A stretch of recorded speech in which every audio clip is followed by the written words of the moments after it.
program is brought to you by in association with I've always believed life is greater with opportunities in my hands. The ground to realize my children's dream. Supporting the family with my own means. With stability. A bit of luxury. A secure future for them. And a fully rewarding life for me. Just the way I planned for it.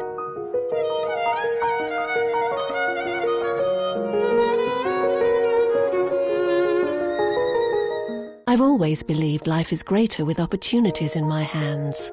The ground to realize my children's dream. Supporting the family with my own means. With stability. A bit of luxury. A secure future for them. And a fully rewarding life for me. Just the way I planned for it.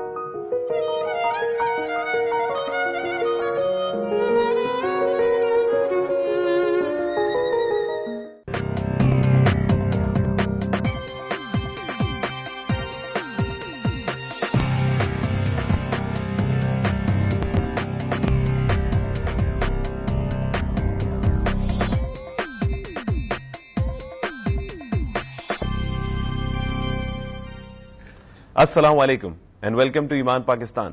I am Talal Jalani and together we mean business. آج کی ہماری episode ہوگی external شریعہ audit کے بارے میں. External شریعہ audit ہمیشہ سے ایک کی امپورٹنس رکھتا تھا جہاں تک اویئرنیس کی بات آئے یا لوگوں میں اویئرنیس کی بات آئے. ایک بڑے اچھے آرٹیکل میں ایکسپلین کیا گیا ہے ایکسٹرنل شریعہ آڈٹ کو اس طرح کہ اب لوگ زیادہ اویئر ہو گئے ہیں اس بات کے لیے کیونکہ پہلے سوسائٹی جو تھی وہ آڈٹ کی طرف کم دھیان دیتی تھی اور ٹرسٹ کی طرف زیادہ, اور اب ٹرسٹ کی طرف کم دھیان ہے اور آڈٹ کی طرف زیادہ. اسی چیز کو مزید ڈسکس کرنے کے لیے ہمارے ساتھ اسٹوڈیو میں اس وقت موجود ہیں جناب راہیل اقبال صاحب. السلام علیکم سر, ویلکم ٹو دی شو. راہیل اقبال صاحب از دا CEO آف ایمان فائنینشیل سروسز. ان کے ساتھ اس وقت اسٹوڈیو میں موجود ہے جناب عمر مصطفیٰ صاحب. السلام علیکم سر, ویلکم ٹو دی شو. عمر مصطفیٰ صاحب is the partner Islamic financial services Ernst India. Sir, external شریعہ آڈٹ کی جب بھی بات آتی ہے تو ٹرسٹ کا فیکٹر ذرا کم ہو جاتا ہے. ہم سٹارٹ کریں گے اسلامک بینکنگ سے اور پھر ایکسٹرنل شریعہ آڈٹ کے اوپر آئیں گے. تو سر پہلا سوال میرا عمر مصطفیٰ صاحب سے ہوگا کہ آپ کیا سمجھتے ہیں میجر ڈفرینسز کیا ہیں between conventional and Islamic financial audit? بسم اللہ الرحمن الرحیم. دیکھیں, جب ہم ایک اسلامک فائنینشیل انسٹیٹیوشن کی بات کرتے ہیں as compare to a conventional financial institution, تو ہمارے پاس کچھ بنیادی فرق ہیں جن کی بنیاد پہ وہ ادارہ اسلامی کہلاتا ہے. ٹھیک ہے نا, کچھ بنیادی فرق ہیں. ٹھیک ہے, وہ فرق کیا ہیں اس کے بارے میں مجھے یقین ہے آپ کا یہ پروگرام, اس کی جو سیریز ہے اس میں بہت سارے ایسے فرق بتائے گئے ہوں گے, لیکن میں ٹیکنیکل گراؤنڈ پہ صرف 2 ایسے فرق آئیڈینٹیفائی کروں گا جس کی وجہ سے ہمیں کچھ additional risk management, additional governance, additional audits, ان سب چیزوں کی ضرورت محسوس ہوتی ہے. وہ چیزیں کیا ہیں؟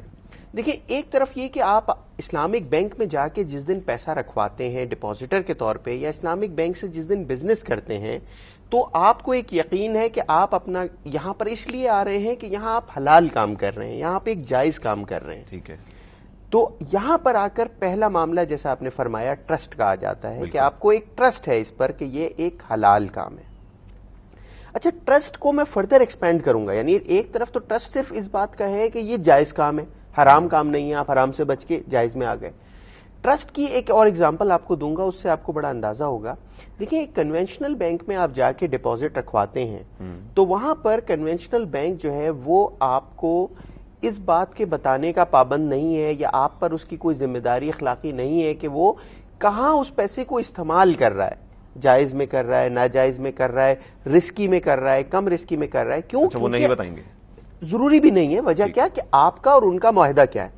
آپ کا ان کا معاہدہ یہ تھوڑی ہے کہ میرے پیسے کو لے کے کہیں انویسٹ کرو.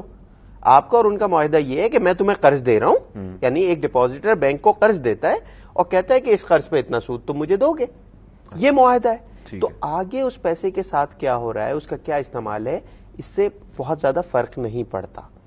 اس کے مقابلے میں یہی ٹرسٹ کی بات اسلامک بینکنگ میں اس لیے بھی امپورٹنٹ ہو جاتی ہے, اس کو ہم کہتے ہیں کہ یہ ایڈیشنل فیڈیشری رسپانسبلٹیز ہیں اسلامک فائنینشیل انسٹیٹیوشنز کے اوپر, کہ جب وہ ایک کنونشنل بینک کے مقابلے میں جب وہ پیسہ لیتے ہیں تو کہتے ہیں تمہارا پیسہ میرے پاس پروفٹ اینڈ لاس کی بنیاد پہ ہے. ٹھیک ہے, اگر نقصان ہوا تو تم میرے ساتھ شریک ہوگے, اب یہاں پر ذمہ داری بڑھ جاتی ہے کہ اس پیسے کو زیادہ احتیاط کے ساتھ زیادہ صحیح طریقے سے، یعنی ایک طرف تو شریعت کے مطابق استعمال کیا جائے، دوسرا اس میں احتیاطی پہلو بڑھ جاتا ہے، یعنی وہ ٹرسٹ ریلیشن شپ ایکسپینڈ ہو جاتی ہے. تو اب جب ہم آڈٹ کی بات کرتے ہیں، گورننس کی بات کرتے ہیں، رسک مینجمنٹ کی بات کرتے ہیں، ان تمام ایسپیکٹس میں ہمیں اسلامک فائنینشیل انسٹیٹیوشنز کے لیے یہ دونوں ایسپیکٹس ایڈیشنلی دیکھنے پڑتے ہیں کہ ایک طرف تو وہ شریعہ کمپلائنٹ بھی ہوں، ٹھیک ہے، دوسری طرف ان میں وہ ایڈیشنل یعنی وہ ٹرسٹ ڈیفیسٹ ایگزسٹ نہ کرے، مطلب ان میں جی بالکل اسلامک پہ اتنا تو نہیں ہوا، ایسا تو نہیں ہے آئی بلیو، لیکن یہ کہ بہرحال کچھ لوگوں کا ہے بھی، کچھ لوگوں کا ٹرسٹ ڈیفیسٹ بھی ہے.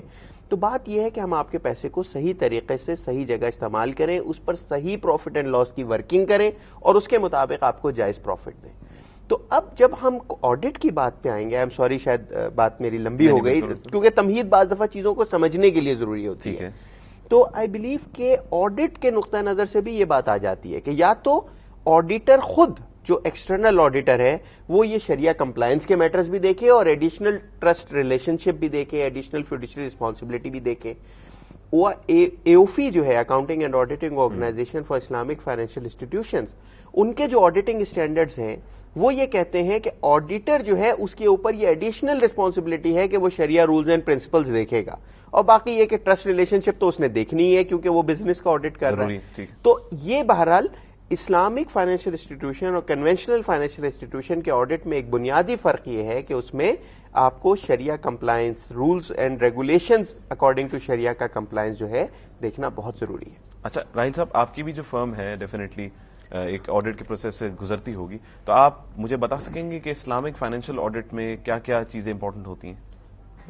ایکچولی ہماری جو انسٹیٹیوشن، جو ہماری آرگنائزیشن جو ڈیل کرتی ہے انسٹیٹیوشن سے، that is not primarily on audit, but جو بھی ہم پروڈکٹ ڈیولپ کرتے ہیں اس انسٹیٹیوشن کے لیے that goes through the product procedures. جس طرح عمر صاحب نے کہا کہ جب کنونشنل اور اسلامک کو ہم کمپیئر کرتے ہیں تو ایک تو جو ٹرسٹ کا جو فیکٹر ہوتا ہے، بزنس کا جو آڈٹ ہوتا ہے، وہ تو ایک چیز دونوں اس میں رہتی ہے. however when it comes to an Islamic financial institution تو اس میں ایک اور پہلو بھی آ جاتا ہے جو کہ شریعہ کمپلائنس ہونے کا ہوتا ہے کہ بھائی کہ یہ بھی اشور کرانا کہ بھائی کہ جو چیز آپ نے ٹرانزیکشن جو کی تھی بینک کے ساتھ وہ بینک نے صحیح طرح شریعہ کے حساب سے ہی اس کو امپلیمنٹ کی، اس کو ایکزیکیوٹ کی. اچھا، تو یہ جو ڈفرنس ہے it's very clear in front of everyone. جب ہم یہ جو بھی ٹاپک بات کرتے تھے کہ ویدر اٹس این ایکسٹرنل شریعہ آڈٹ اور ایون انٹرنل شریعہ آڈٹ، کہ ابھی تو یہ ہے کہ انٹرنل شریعہ آڈٹ تو ہوتا ہی ہے، ٹھیک ہے، اور کوئی بھی پروڈکٹ ہو، کوئی بھی ٹرانزیکشن ہو، it has to go through the internal شریعہ پروسیجرز. تو وہ انٹرنل شریعہ procedures they look at their product itself, the transaction itself, اس کے اندر کے شریعہ کے کوئی پہلو مس تو نہیں ہو رہے، کوئی جو آپ کی ٹرانزیکشنز ہوتی ہیں، کوئی جو لیگل اگریمنٹس ہوتے ہیں وہ بھی شریعہ کے تھرو پاس آن کیے جاتے ہیں. Even the operations and the systems also are also checked according to that کہ بھائی شریعہ سے کمپلائنٹ ہے یا نہیں ہے. تو جو ایک آپ سمجھ لیں کہ اگر آپ ایک یہ چیز دیکھیے کہ کیا چیز انکلوڈ ہوتی ہے تو it's a very vast whole transaction اور the whole product itself is it comes under the audit requirements whether be internal whether be external. Coming back کہ بھائی کیا کیا چیزیں آپ دیکھیں گے اس کے اندر، جیسے فائنینشیل بکس ہوتی ہیں، جو فائنینشیل ٹرانزیکشنز کی جاتی ہیں اس کا ایک آڈٹ ہوتا ہے جو کہ آئی او فی کے گیون اسٹینڈرڈز ہیں کہ کس طرح کیا آڈٹ کرنا ہے، کیا کس طرح چیز ریپرزینٹ کرنی ہے بیلنس شیٹس پہ، پروفٹ لاسز پہ، کیا چیز کس طرح ڈکلیئر کی جائے گی، کتنا کس چیز کو انکم ڈکلیئر کرایا جائے گا، کس چیز کو ایسٹ ڈکلیئر کرایا جائے گا. تو وہ چیزیں تو ایک روٹین میں جاتی ہیں کہ آئدر بھی کنونشنل بینک اور اسلامک بینک، وہ تو دونوں کے لیے فائنینشیل بکس کا آڈٹ تو ہوتا ہی ہے. اچھا، اور پھر شریعہ اسٹینڈرڈز کیا امپلیمنٹ ہوئے تھے یا نہیں ہوئے تھے، یا سسٹمز جو یوٹیلائز کیے گئے ہیں یا پروسیجرز یوز کیے گئے ہیں وہ کیا شریعہ کے حساب سے تھے. تو ایڈیشنل یہ ایکٹیویٹیز بھی انکلوڈ ہو جاتی ہیں when you going for an Islamic financial product اور a transaction audit.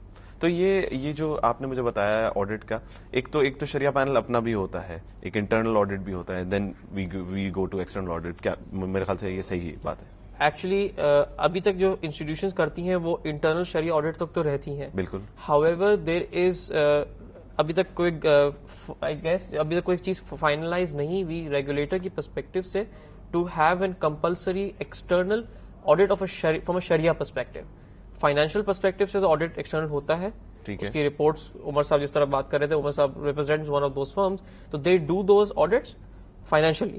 However, from a Sharia perspective, that is not compulsory on the institution at the moment. لیکن دیکھنے میں تو یہی آیا کہ if you allow me to add here something, I'm sorry, لیکن صرف اس لیے کہ اسلامک فائنینشیل انسٹیٹیوشن صرف بینکنگ تک لمیٹڈ نہیں ہے, تو میں تھوڑا سا اس میں ریگولیٹری فریم ورک آپ کے سامنے رکھوں گا پاکستان کا. لیکن جیسے میں نے ایوفی اسٹینڈرڈس کی بات کی, وہ پاکستان میں لیگلی اپلیکیبل نہیں ہے. تو اس وقت جو ہمارے آڈیٹرز, یعنی ہم بھی ایز ایکسٹرنل آڈیٹر جب آڈٹ کرتے ہیں تو ہم ان اسٹینڈرڈس کے مطابق شریعہ کمپلائنس کو اس طرح سے چیک نہیں کرتے, یہ ایک فیکٹ ہے. ٹھیک ہے, ہاں البتہ as a firm we perform Shariah audits, تو اس میں ہم یہ چیز چیک کرتے ہیں. اچھا دیکھیں, اس چیز کو سمجھنے کے ریگولیٹری فریم ورک کی سپورٹ نہ ہونا تو آڈیٹر بیچارہ کچھ نہیں کر سکتا. Auditor has to report according to the framework. اچھا, اب بینکوں میں کیا ہے, بینکوں میں دو طرح کے ہمارے بینکس ہیں جو اسلامک بینکنگ کر رہے ہیں. ایک فل فلیج بینکس ہیں. یہاں پر ایک چھوٹی سی کلوز ہے کہ اسلامک بینک جب بنتا ہے تو اس کی آبجیکٹ کلوز جو ہوتی ہے اس کے میمورینڈم میں وہ لکھتی ہے کہ وہ شریعت کے مطابق کام کرے گا. ٹھیک ہے. اب آڈیٹر جب رپورٹ دیتا ہے سالانہ تو اس میں وہ کہتا ہے کہ میں نے یہ دیکھا ہے کہ بینک کا فنکشن جو ہے اکارڈنگ ٹو دا آبجیکٹس تھا. Now this is a very tricky issue, try to understand. تو جو فل فلیج اسلامک بینکس ہیں ان کے آڈیٹر یہ نہیں کہہ سکتے کہ شریعہ کمپلائنس کو چیک کرنا ہماری آل ٹوگیدر رسپانسبلٹی نہیں ہے. It is partially their responsibility, but they are not specifically reporting onto it. تو یہ تو بات ہو گئی فل فلیج بینکس کی. اس میں ایک چیز البتہ ایڈیشنل ہے کہ جو پروفٹ اینڈ لاس میکینزم ہے اس کے اوپر اسٹیٹ بینک کی ریکوائرمنٹ ہے کہ پروفٹ اینڈ لاس میکینزم پر شریعہ آڈیٹر بھی, یعنی ایکسٹرنل آڈیٹر بھی رپورٹ دے گا اور شریعہ ایڈوائزر بھی رپورٹ دے گا. تو ایٹ لیسٹ ایک major aspect of the Islamic financial institutions, Islamic banking institutions is being audited. ٹھیک ہے. پلس یہ کہ آڈٹ کے دوران controls and processes and compliance with agreement کی حد تک پارشل شریعہ آڈٹ ہوتا ہے. لیکن جو فل فلیج شریعہ آڈٹ کی ضرورت ہے اس پہ اسٹیٹ بینک آف پاکستان نے گائیڈ لائنز بنائی تھیں آج سے 2 سال قبل. وہ گائیڈ لائنز ڈرافٹ کے طور پہ ڈسیمینیٹ ہوئی تھیں, institute of chartered accountants of Pakistan پہ بھی بھیجی گئیں, وہاں سے بھی کمنٹس گئے, انڈسٹری کے بھی کمنٹس گئے.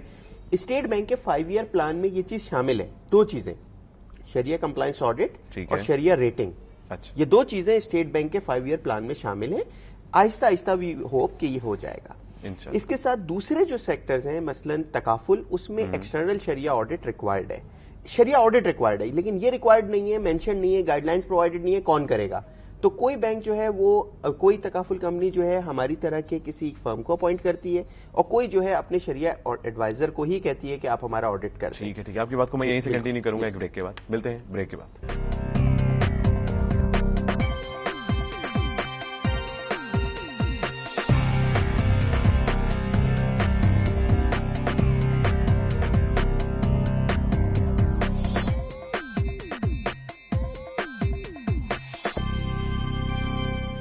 This program is brought to you by in association with I've always believed life is greater with opportunities in my hands. The ground to realize my children's dream. Supporting the family with my own means.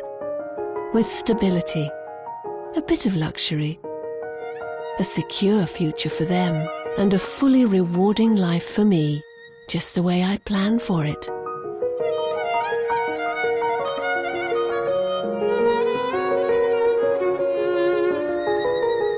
I've always believed life is greater with opportunities in my hands. The ground to realize my children's dream. Supporting the family with my own means. With stability. A bit of luxury. A secure future for them. And a fully rewarding life for me, just the way I planned for it.